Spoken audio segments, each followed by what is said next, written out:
Warface Breakout has been out for about 11 days, but we're already going to see our first update. This update really won't give us any new content, but it's really going to focus on player feedback. If you hadn't paid attention or if you haven't really looked into it, the devs for this game seem to have an open line of communication with its players, and that can only be a positive thing. Especially with a game as new as Warface Breakout, it's very important to listen to that player feedback and take it seriously. On June 3rd, they made a post with an update to all of our player feedback. It went over things like the game freezes, movement and hit registration, squads getting matched up to opposing teams, FPS drops, footstep sounds, team kills in hardcore, servers for the Australia-Oceania region, weapons getting jammed after reloading, players spawning in the middle of the map, controller preset, and many more things in this post. And they've been mentioning on Twitter that an update is coming very soon. Well, yesterday they announced that today, June 6th, it will be coming to Xbox One and PS4. Now, while it doesn't include every single thing in this dev letter, in my opinion, it hits on the most important flaws of the game right now, so I'm eager to get this update and try it out. But before we get started, make sure to like the video if you find it useful and subscribe to stay up to date on everything that I publish. Now let's go through this dev letter. I'm going to talk about some things that possibly are coming in the future, but mostly I'm going to focus on the things that I think will be in this patch, because we don't actually have patch notes as far as I'm aware and at the time of this recording. But we do have a very good idea what should be in this patch today. And we'll start off with one of the major things, game freezes. And they say, after a series of tests, we managed to figure out the cause of most freezes. This happens due to several interfaces loading at the same time. And this is said to be included in this patch, where they've reworked some of the interfaces to avoid it, so this should fix most of the freezing happening in the match. Now, will it eliminate all of the freezes completely? It's possible that there's still some lingering around, but as we see more patches going forward, they hope to eliminate it altogether. And the next big one is movement and hit registration. If you played Warface Breakout, you might have come across a time where you shoot somebody a bunch of times and they just don't seem to die. What's happening there is on your screen, you're doing all this damage, but on their screen, they're in a completely different place. And this can be a fault of the netcode or your connection to the server. But they're already working on improving the hit registration, applying and testing different types of netcode and movement patterns, and once they deal with the freezes completely in this next patch, they will double their efforts to fix movement and hit registration. So I think we'll see it get better and better as we go and as the game progresses. One issue that's plaguing the game right now that will get fixed in this patch is squads getting matched to opposing teams. So if you team up with a friend, you might have had a case where you actually were on separate teams even though you queued up together. This should be a thing of the past after this update.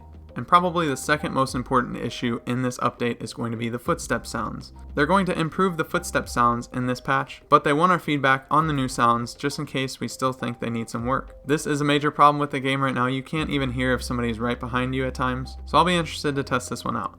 Another big one that might have a little bit of a benefit in this patch, but it won't be resolved completely, are the FPS drops. They're collecting statistics about the FPS drops, which maps they occur on, and under which circumstances. And they mention in the note that the first round of FPS fixes will be in a future patch, but it doesn't necessarily say that it's coming this week, so I would hold off on guaranteeing that, but hopefully we see a gradual increase as we go. Now for this next one, I haven't really played in hardcore mode just yet. I've been sticking to casual just because I'm getting used to the game, and sometimes I don't have time to go through all 22 rounds if it does indeed go that far. But it's dealing with team killing in the mode. And to be honest, this is one of the reasons that I'm not too excited about jumping in hardcore. Just the fact that somebody could do that and just kill the rest of the team, and they could just do it over and over and over. And there's really not that big of a penalty at the moment. But they're already testing the penalty system for team killers, and they're planning to introduce it in one of the nearest updates in June, but it might not necessarily be in this one.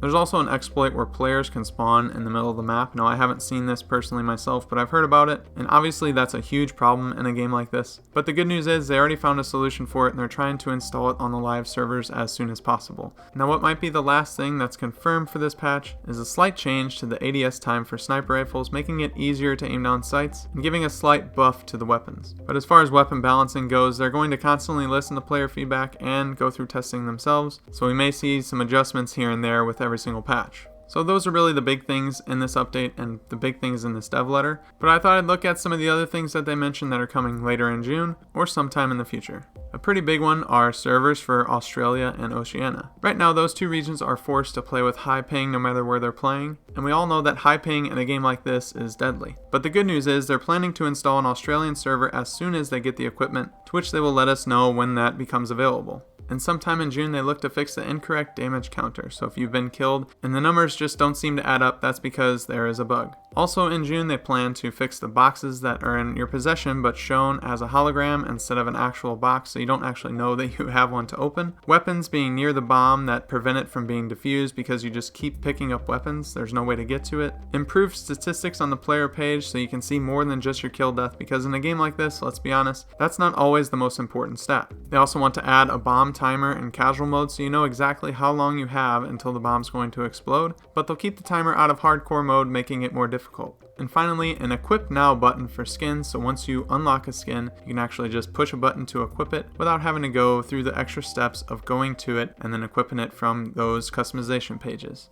Now, a couple things they're looking to implement in the future. An Fov slider. Once they get the FPS drops under control, they're going to start looking at ways to increase and decrease your FOV, which is your field of view, letting you see more or less of your surroundings. Different controller presets to pick from, custom matches and spectator mode, as well as a special training game mode where you can test out weapons and grenades. But that's basically everything that was covered in that dev letter, and I think I covered everything that could possibly be in this patch besides some bug fixes that just aren't mentioned here. Now, like I said, unfortunately when I recorded this video there were no patch notes to go over, so I don't know if all of this is actually going to be included or if I have the exact details of the update correct. But if there end up being patch notes and something's different, I'll definitely let you know in the pinned comment below, and I'll have a link to those patch notes if possible. I'm pretty excited for this update because I'm just having a blast with the game, and it just came out of nowhere for me really. I didn't hear about it before it actually came out, and I saw a couple gameplay videos. I thought it was interesting, so I took a chance on it and bought it, and I'm glad I did because I'm really enjoying this type of game and the gameplay that Warface Breakout provides.